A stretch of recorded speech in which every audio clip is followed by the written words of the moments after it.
kepada keampunan dari Tuhanmu dan surga yang luasnya seluas langit dan bumi Allah sediakan bagi orang-orang bertakwa, orang-orang yang menafkahkan harta mereka dalam keadaan lapang dan sempit, dan orang-orang yang menahan marah, dan orang yang memaafkan manusia, dan Allah suka kepada orang-orang yang berbuat baik.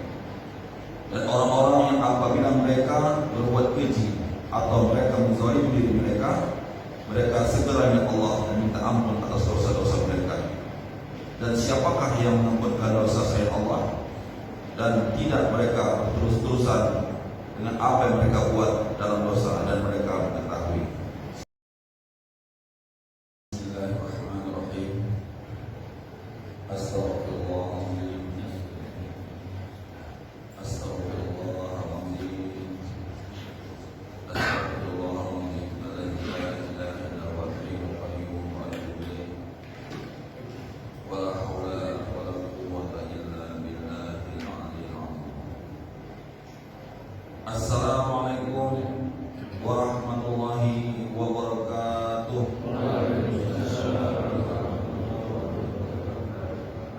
Alhamdulillahirabbil alamin. Nahmaduhu wa nasta'inuhu wa nastaghfiruh. Wa na'udzu billahi min shururi anfusina wa min sayyiati a'malina. May yahdihillahu fala mudilla lahu wa may yudlil fala hadiya lahu. Asyhadu an la ilaha illallah wahdahu la syarika lahu wa asyhadu anna Muhammadan abduhu wa rasuluhu alladzi la nabiyya ba'da. Rabbi shrah li sadri wa yassir li amri wahlul 'uqdatam min lisani yafqahu qawli. Allahumma anfa'na bima 'allamtana wa 'allimna ma yanfa'una wa zidna 'ilma walhamdulillahi 'ala kulli hal. Marilah kita memuji Allah, Zat yang Maha Pengasih lagi Maha Penyayang, Zat yang Maha menghidupkan lagi Maha mematikan, Zat yang mengurusi alam semesta ini dan juga mengurusi diri kita. Mari kita bersyukur kehadirat Allah Subhanahu wa taala dengan cara membawa sang kenikmatan Allah berikan kepada kita untuk mencari ridha Allah Subhanahu wa taala. Baik kenikmatan yang Allah berikan berupa harta, ilmu, sehat, keluarga dan sebagainya. Mari kita buat semua itu untuk lebih mendekatkan diri kita kepada Allah Subhanahu wa taala, dan jangan sebaliknya justru kenikmatan Allah berikan kepada kita membuat Allah marah dan murka kepada kita. Dan bila kita bawa segala kenikmatan tersebut untuk lebih mendekatkan diri kita kepada Allah Subhanahu wa taala, insyaallah kita termasuk orang-orang yang bersyukur. Selanjutnya salam dan salam mari kita ucapkan kepada Junjungan Alam Nabi Muhammad sallallahu alaihi wasallam. Allahumma shalli wa sallim alaihi. Mari kita selalu bersalawat kepada Rasulullah. Mudah-mudahan di akhirat kelak kita mendapat syafaatnya. Amin ya rabbal alamin.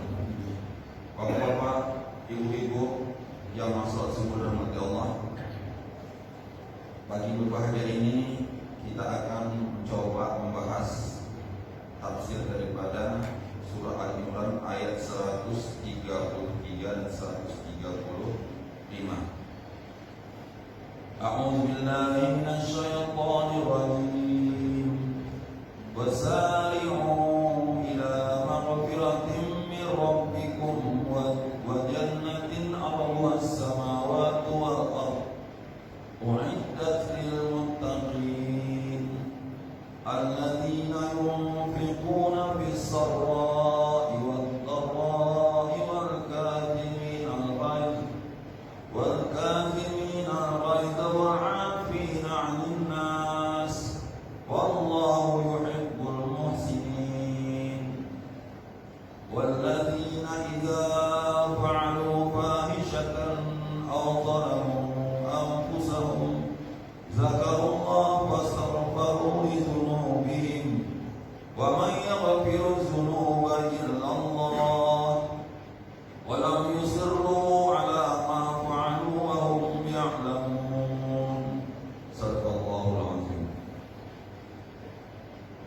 Bersegeralah kamu kepada keampunan dari Tuhanmu dan surga yang luasnya seluas langit dan bumi Allah sediakan bagi orang-orang bertakwa. Orang-orang yang menafkahkan harta mereka dalam keadaan lapang dan sempit, dan orang-orang yang menahan marah, dan orang yang memaafkan manusia, dan Allah suka kepada orang-orang yang berbuat baik. Dan orang-orang yang apabila mereka berbuat keji atau mereka menzalimi diri mereka, mereka segera ingat Allah dan minta ampun atas dosa-dosa mereka. Dan siapakah yang mengampunkan dosa selain Allah? Dan tidak mereka terus-terusan dengan apa yang mereka buat dalam dosa dan mereka mengetahui. Shadaqallahul adzim. Bapak-bapak, ibu-ibu dirahmati Allah, Allah Subhanahu wa taala sebagai zat yang menciptakan alam semesta ini dan juga zat yang menciptakan syariat-syariat kepada hamba-hambanya, dan zat yang kepadanya kita akan kembali, dan zat yang menyediakan balasan kepada orang yang baik dan orang yang buruk, memberikan suatu berita atau suatu perintah untuk segera pada keampunan dari Tuhan. Bapak-bapak jamaah sebelum dirahmati Allah, terkadang selesai bulan Ramadan, suasana ibadah, suasana religi terkadang hilang dari diri kita. Kita anggap di bulan Ramadan lah bulan yang tempat menghabiskan waktu untuk beribadah, tempat tidak berbuat dosa, tempat banyak-banyak sholat dan sebagainya. Di luar Ramadan kita anggap sudah tidak lagi hal itu berlaku. Maka Allah SWT menyuruh kita untuk selalu untuk dekat kepadanya dan selalu untuk mencari keampunannya. Nah, Allah SWT mengatakan wasari'u ila maghfiratin min rabbikum, dan bersegeralah kamu kepada keampunan dari Tuhan. Apa maksudnya itu? Seperti saya katakan tadi bahwa kita selalu beranggapan bahwa suasana religi itu selalu ada di Ramadan. Habis Ramadan, ya aktivitas biasa terjadi kembali. Seperti ya kalau sholat tadi biasanya Ramadan full 5 waktu sehari semalam. Di luar Ramadan kadang bolong-bolong. Nah ini salah nih. Ini tak bisa dibiarkan. Terkadang di bulan Ramadan sholat tepat waktu. Di luar Ramadan terkadang waktu zuhur dikerjakan sampai waktu asar. Terkadang di Ramadan ya hal-hal yang negatif, yang maksiat, seperti nonton-nonton yang tidak baik ditonton, tak terjadi. Karena takut kita bulan Ramadan penuh dengan rahmat, itu kita buat. Tapi di luar Ramadan kita aktivitas itu kembali. Ya, atau seperti melihat aurat-aurat yang tidak layak ditonton, ya, ataupun terkadang bagi perempuan buka-buka aurat karena sudah tidak Ramadan. Inilah yang terkadang terjadi dalam fenomena kita sehari-hari. Artinya apa? Kita anggap bahwa dosa itu kita jaga di Ramadan, di luar Ramadan kita tidak anggap itu tidak masalah. Nah, itu tidak boleh. Karena kata Allah, wasari'u ila maghfiratin min rabbikum. Bersegeralah kamu kepada keampunan dari Tuhan. Artinya jangan kita bermudah-mudah untuk berbuat salah, dan beramal itu jangan kita lemah-lemah, tapi bersegera. Jangan tunggu esok atau lusa. Kalau sudah ada kesalahan, tinggalkan kesalahan itu. Kalau sudah ada peluang untuk berbaik, segera berbuat baik. Kenapa? Allah mengatakan bersegera kepada keampunan Tuhan. Bagaimana caranya kita bisa mendapat keampunan Tuhan? Bagaimana kita tahu bahwa Tuhan mengampuni kita? Nah, di dalam tafsir jalan lain di sini dikatakan bersegera kepada keampunan Tuhan itu maksudnya yaitu bersegera untuk membuat sebab keampunan tersebut. Bersegera untuk membuat keampunan tersebut, bersegera untuk mendapatkan keampunan dengan cara membuat sebabnya. Apa sebabnya? Yaitu dekat kepada ketaatan, jauh kepada kemaksiatan. Ya? Nah, kalau kita sudah bisa ukur diri kita, ada ketaatan, kita senang, kita cepat, kita segera, nah itu kisi-kisi dapat keampunan. Atau sebaliknya, ada kemaksiatan, takut kita, jauh kita, tak suka, nah itu ciri-ciri orang berkeampunan. Jadi kata serupa kata syair atau hadis, badiru ila sholat qabla al-maut, ya, badiru wa badiru ila ta'an qabla al-maut. Bersegeralah kepada sholat sebelum waktunya habis. Bersegeralah untuk taubat sebelum datangnya mati. Nah, jadi kalau seandainya sudah datang perintah sholat, jangan lagi tunggu-tunggu, segera. Karena kita nggak tahu apakah waktu itu terkadang bisa kita dapatkan. Ya, terkadang karena sibuknya sebentar lagi akhirnya lewat. Kadang-kadang bisa tak sholat satu waktu, ya. Jangan sengaja untuk tidak sholat, berdosa. Satu waktu aja sengaja kita tinggalkan sholat kita, menurut riwayat tertulis nama kita sudah di pintu neraka. Satu waktu. Jadi kalau banyak waktu, mungkin banyak nama kita tertulis di pintu neraka. Kapan itu? Ya, dari yang mulai banyak kan? Dari mulai banyak kita tidak sholat, berarti kita sudah menuliskan nama kita di pintu neraka. Ya, makin banyak kita tak sholat, makin banyak nama kita. Nah, jadi badirulah sholat, segeralah untuk sholat, karena ini merupakan kewajiban yang tak bisa ditunda dan tak bisa dibuka. Tak bisa sholat berdiri, duduk, tak bisa duduk berbaring, tak bisa berbaring isyarat. Artinya apa? Tidak ada istilah untuk tidak sholat, ya, karena kita sudah diwajibkan.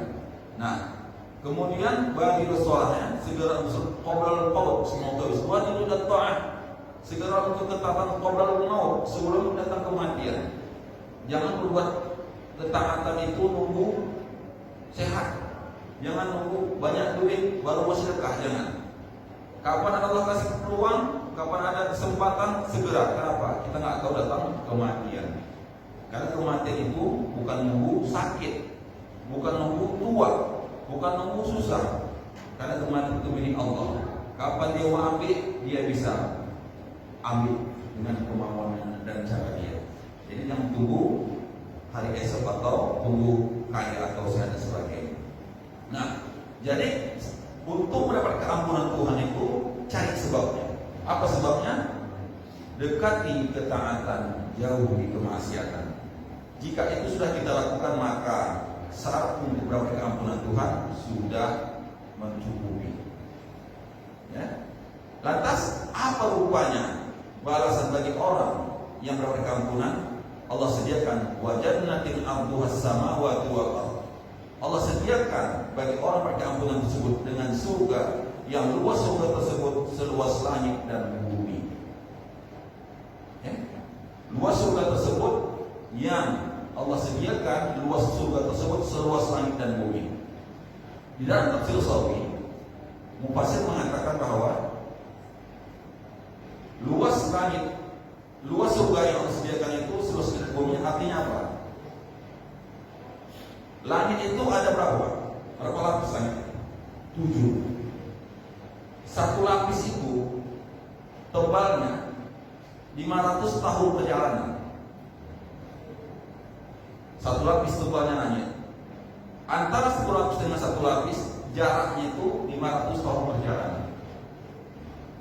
Nah, 7 lapis langit itu kalau disatukan panjangnya itu ditambah dengan luasnya bumi 7 lapis juga, itulah disambungkan itulah luas surga. Nah, Allah sediakan bagi orang-orang yang berkeampunan tadi. Jadi begitu luasnya surga, ya, jangan takut kita tak dapat bahagia. Artinya apa? Terkadang kita anggap, aduh, mana awak ini bukan banyak kali ibadah awak, dosa banyak kali, mana kebahagiaan lagi orang soleh banyak. Tidak. Jangan pernah tak dapat kapingan. Kenapa? Surga itu cukup luas. Itu luasnya baru. Jadi dengan banyaknya penduduk dari mulai Nabi Adam sampai hari kiamat, menurut logika kita tak akan kurang surga itu yang Allah sediakan bagi manusia. Yang kita khawatirkan adalah apakah kita dapat undangan? Apakah kita sebagai penduduknya? Itu kita khawatir. Kalau surganya itu masa kita khawatir? Luas sekali, ya, cukup luas. Bagaimana luasnya langit yang kita katakan tadi, ditambah lagi dengan bumi, itu dipukul panjang sepanjang itulah luas surga. Arduhas samawati wal ardh. Pertanyaannya adalah, apakah kita sebagai penduduknya? Apakah kita dapat undangan? Ya. Sama seperti stadion bola, luas sekali, ribuan orang bisa masuk. Pertanyaannya adalah, ketika menonton bola tadi ada tiket nggak? Boleh masuk nggak? Jangan-jangan macam PSMS dulu. Ingat dulu PSMS tahun 80-an, nonton PSMS tapi macam pokok-pokok, macam pokok-pokok di sampingnya. Itu nggak penontonnya, itu ilegal. Nah, yang kita harapkan gitu luasnya surga tersebut, kita termasuk dapat tiket untuk masuk ke dalam surga tersebut yang Allah sediakan dengan segala kenikmatannya. Itu yang kita harapkan. Ya? Jadi walaupun kita di sini orang yang biasa-biasa aja, karena kita dapat tiket kita orang luar biasa. Kenapa? Kenikmatan surga mengalahkan kenikmatan yang ada di muka bumi. Rasulullah mengatakan satu perbandingan kenikmatan akhirat dengan dunia bagaikan seseorang yang berjalan ke pinggir laut, dicelupkannya tangannya ke laut tersebut, diangkatnya tangannya, yang lengket di tangan itu air laut itu, itulah dunia. Kenikmatan dunia segitulah cuma. Laut yang luas tadi, yang lebar tadi, itulah kenikmatan akhirat. Makanya orang-orang yang mengerti tentang kenikmatan akhirat, dia nggak takut susah di dunia ini. Nggak karena dunia dia mau nongkrong, nggak karena dunia dia mau makan riba, nggak karena dunia dia mau mencela, nggak mau. Kenapa? Nggak ada apa-apanya, sikit kali. Nggak perlu kita habiskan waktu kita untuk menghabiskan dunia ini. Kenapa? Ada akhirat yang luasnya itu luar biasa dan kenikmatan yang luar biasa. Itu makanya orang-orang sudah kenal Allah, sudah orang-orang yang mengharapkan surga, dunia ini ringan, kecil. Kenapa? Ada balasan yang lebih indah. Dia tak takut, tak dapat kenikmatan dunia, tak dapat jabatan, tak dapat, tak takut ya. Asal jangan nokoh, asal jangan melanggar perintah Allah. Kenapa? Dengan mengharapkan ridha Allah, maka kenikmatan surga tersebut akan didapatkan. Jadi yang kita harapkan adalah dapat tiket untuk mendapatkan masuk ke surga yang luasnya seluas langit dan bumi. Nah, siapa orang-orang dapat tiket tersebut? Apakah kita termasuk orang yang dapat? Ya, mudah-mudahan dapat. Nah, Allah SWT memberikan kisi-kisi, memberikan bocoran. Siapa orang yang dapat tiket yang luas surga dari seluas langit dan bumi? Yang pertama, kata Allah, alladzina yunfiquna bis-sarra, yaitu orang-orang yang memberikan harta mereka, orang-orang yang menginfakkan harta mereka dalam keadaan senang. Jadi ciri-ciri kira-kira kalau dapat tiket tadi, pertama pakai KTP atau bayaran sekian, belinya tanggal sekian sampai tanggal sekian, kan ada syarat-syarat dapat tiket, ya, untuk bisa masuk ke stadion. Nah, Allah SWT juga memberikan gambaran orang-orang mendapatkan tiket masuk ke surga luas tadi. Yang pertama, orang-orang yang mengamalkan harta mereka di dalam di waktu kesenangan, kelapangan. Nah, ya. Ada nggak kita? Pernah nggak kita? Ada uang kita banyak, lagi dapat bonus, lagi dapat buat tanah, lagi dapat gaji yang lebih, untung yang banyak. Terkena nggak kita sama anak yatim? Terkena kita nggak dengan fakir miskin? Terkena nggak kita dengan saudara kita yang susah?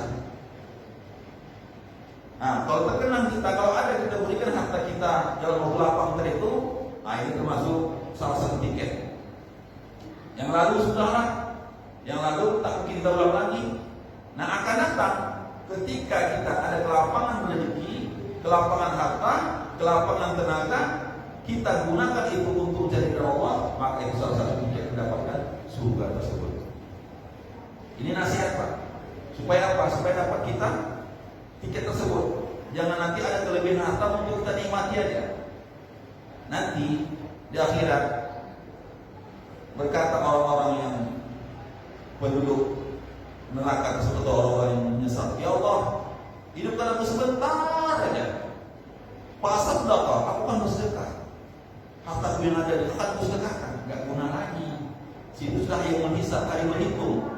Kalau mau itu diberikan sekarang lagi hidup, belum lorong, belum syakar maut, itu guna bagus. Kalau sudah nanti kita mau mati atau sudah mati, baru kita minta sama Allah waktu satu bentar aja. Mau sedekah nggak guna lagi, nggak guna lagi harta menolong kita. Bahkan mungkin harta yang akan mencelakakan kita. Jadi kalau orang mendapat tiket tersebut, yang pertama dia bersedekah di waktu lapang. Jadi kalau buat tiket Pak, ingat Pak, ada rezeki nanti bersedekah. Anak yatim boleh, fakir miskin boleh, saudara-saudara susah boleh, untuk masjid boleh, untuk pengajian-pengajian boleh, mana pun bagus, asal di jalan Allah. Yang kedua, tiket yang kedua, waddarra, bersedekah di waktu sempit. Ini tiket lebih tinggi dari itu. Kalau lapang itu enak. Kalau orang punya 1 miliar, sedekah 1 juta kecil. Ya? Kalau orang punya gaji misalnya 5 juta, sedekah 50 ribu itu kecil. Tapi ketika tidak ada, dia masih mau bersedekah. Ini yang tiket yang lebih berat. Ya, pernah satu kali cerita.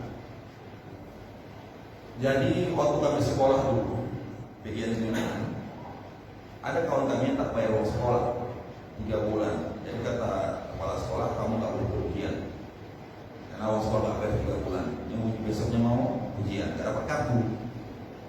Jadi atas debuan kawan-kawan selokal, kalau kami dulu sekolah laki-laki semua, jadi ada itu laki-laki semua, perempuan gitu kan. Berdebuklah bahwa kita tolong isi sekolah ini karena dia nggak bayar uang sekolah, nggak dikasih ujian, nanti kasihan kita. Maka berdebuklah kawan-kawan, ada yang 50 perak. Dulu uang sekolah kami sebulan 1.500, tahun 87, 1.500 perak.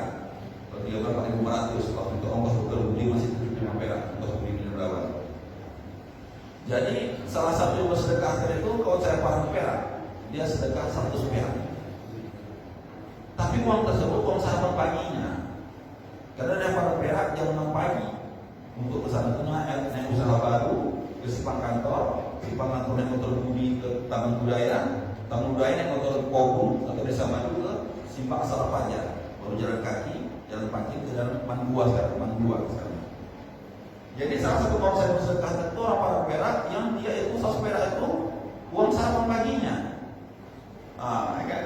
Dari yang pada perak sarapan. Kemudian ada kawan mau nggak kasih ujian karena nggak bayar sekolah. Maka setelah berebut dia pun kasihan juga. Apa katanya, nah uang sarapan pagi pula kasih, nanti aku sarapan sampai jam 2:30 sampai ke rumah ya, putih aja lah kata kawan saya tadi itu. Dan dikasihnya. Akhirnya kawan kami tadi yang tak ujian tadi itu dapatlah kartu. Kata Allah, entah kayak mana, entah si kawan yang ujian tadi ini nopo, kita nggak tahu. Kami makan siang pagi, makan pagi, kalau keluar main pertama, lewat kantin rupanya ini tolong tadi makan nasi, pakai telur pula juga kalau tadi kan. Yang kalau saya nolong tadi itu nggak makan, bilang saya, kayak mana nih makan? Kenapa? Awak tolong dia.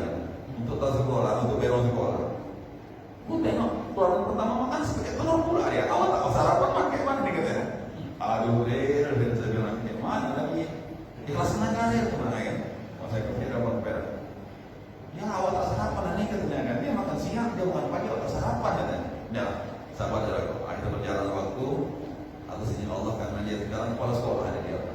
Dia dapat perak. Kepala sekolah SMP Rosia. Jadi Bapak Jemaah sekalian, kalau kita sudah memenuhi perintah Allah, terkhusus dalam waktu sempit, ingat, Allah akan kasih juga. Karena perintahnya siapa? Yang perintahnya siapa? Allah. Allah akan atur caranya mengganti apa yang disuruhnya. Tapi berat memang.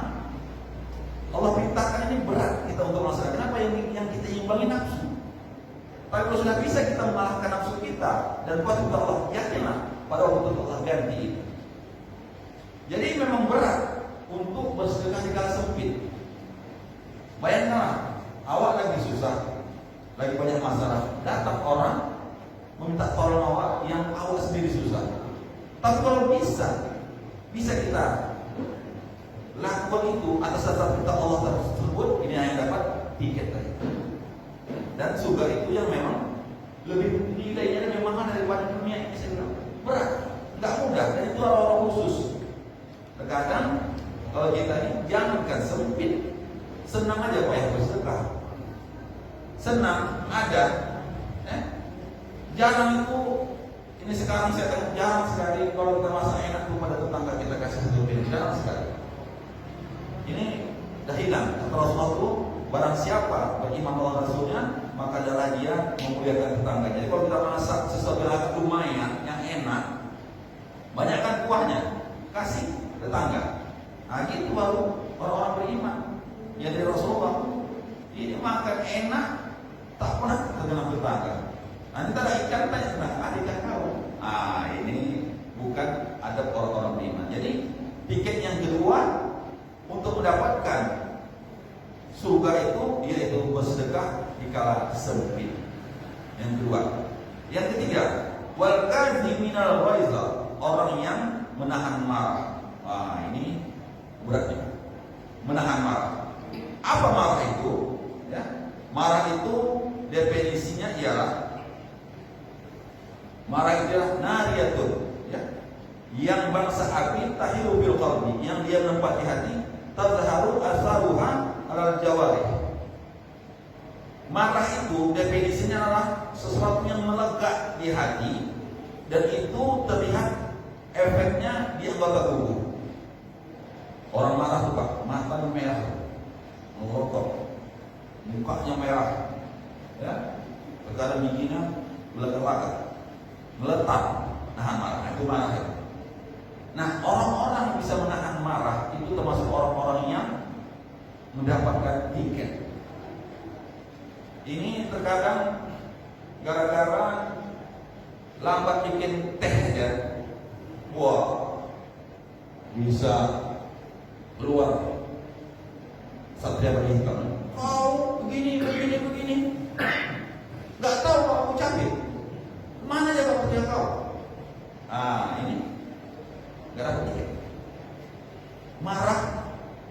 Misalnya kalau kita pergaulan pribadi kita di Islam, wih pesat, wih pendek, wih jelek, misalnya jangan marah. Sahabat, tahan marah. Walaupun kita mampu marah, walaupun kita bisa menegakkan marah itu kepada dia, tahan marah. Nah, ini kan ibu-ibu gara-gara kurang belanja, ya, dikasih biasanya gaji penuh, sekali ini suami tak bayar apa kurang belanja. Bang, kemana kamu ini bang? Kok nggak cukup bang? Tidak karena marah jadi tinggi harga diri tidak, justru marah terkadang membuat harga diri jadi jatuh. Jadi ditahan marah. Orang-orang bisa nahan marah, itulah orang-orang yang mendapat tiket. Nah, pertanyaannya, apakah tidak boleh marah? Boleh marah, tapi sebabnya harus jelas. Salah satunya sebab yang boleh kita marah dikarenakan ada hukum Allah yang dilanggar. Misal, anak kita tidak sholat, istri kita tidak sholat, istri kita tidak tutup aurat, apalagi kita sebagai kepala keluarga, boleh kita marah. Karena kalau sudah hak Allah dilanggar, kita tidak marah. Kata Imam Syafi'i, bila seseorang yang sudah berhak marah, dia tidak marah, itu bagaikan keledai, tak ada harga diri. Jadi kalau sudah kita tengok istri kita tidak sholat, anak kita tidak sholat, istri kita buka aurat, kita sebagai kepala rumah tangga marah, itu boleh. Tapi marah itu jangan sampai membuat efek. Karena kata Rasulullah, ya, dalam satu hadisnya, ya, barang siapa dia marah, barang siapa yang sanggup menahan marah, barang siapa menahan marah dan dia sanggup untuk menahannya, misalnya tadi dengan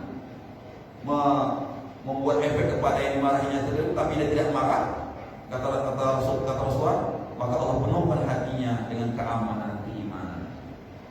Allah kasih ganjaran buat orang marah tersebut dengan keamanan dan keimanan. Artinya apa? Terkadang ada kita yang marah ini kebablasan, sehingga akhirnya jadi repot. Misal marah kita pada istri kita, bocahkan gelas, banting pintu, ya cakapnya tak karuan, sehingga istri tidak aman, tidak nyaman.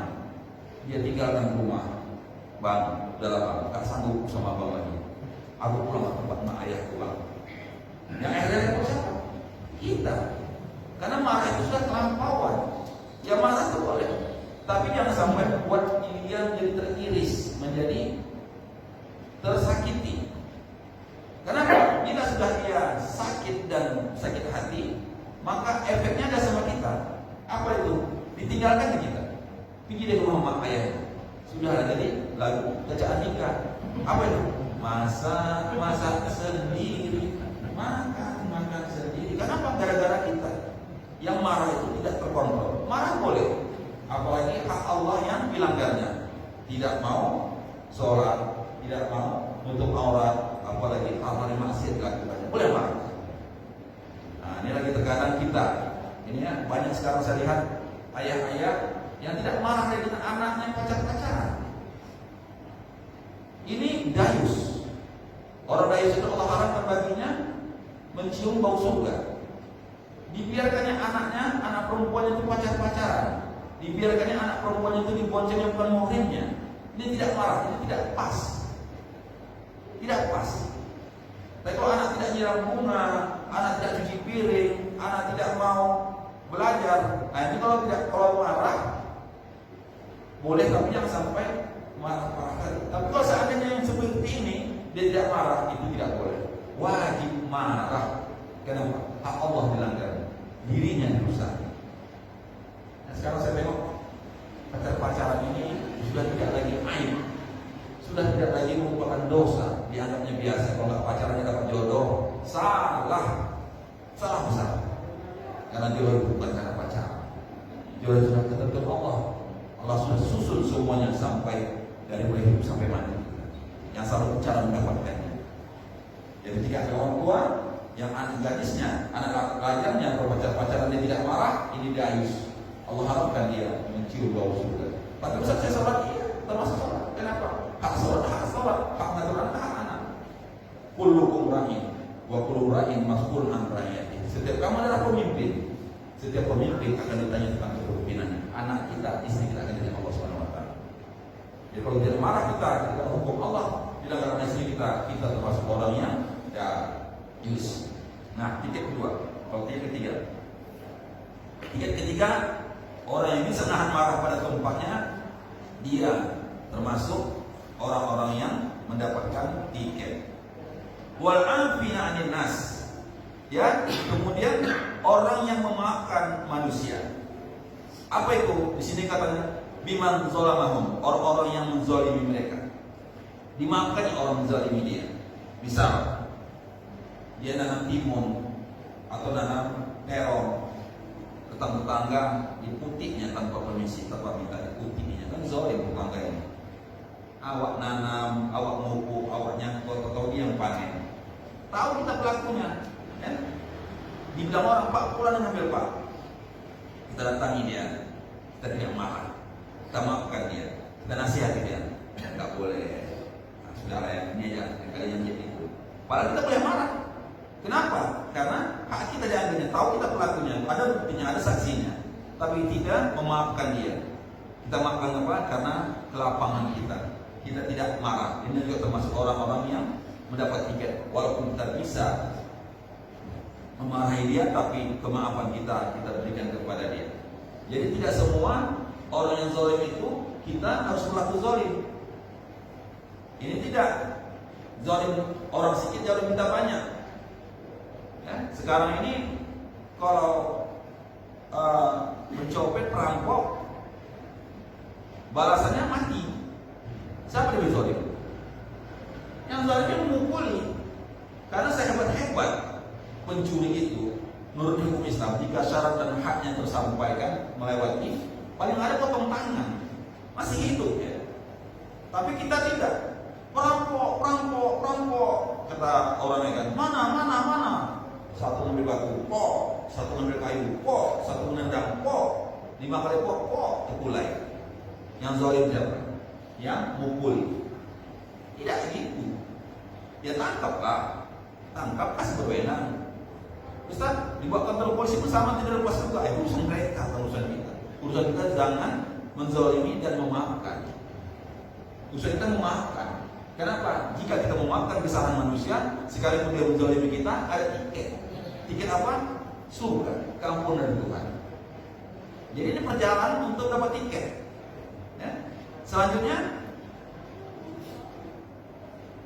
tiket selanjutnya, wallazina idza fa'alu fahisyatan, dan orang-orang yang apabila mereka berbuat keji, ya. Selanjutnya, au zalamu anfusahum zakarullah. Orang-orang yang berbuat keji, dosa besar, atau mereka menzalimi diri mereka, zakarullah, mereka ingat Allah dan minta ampun kepada Allah dengan dosa mereka. Bagaimana? Ada dua perlakuan di sini, juga tiket untuk dapatkan keampunan surga yang besar itu. Yang pertama, orang-orang berbuat keji. Apa di situ? Zamban, dosa. Zamban qabihan, dosa yang buruk, kazina, seperti zina. Ada orang yang berlaku zina, berbuat zina, ya. Lantas entah kayak mana tersadarkan dia, ya Allah, kok aku kayak gini. Ingat itu dosa dan minta ampun sama Allah. Tidak, dia berterusan dalam dosa tersebut. Inilah dimaksudkan dengan idza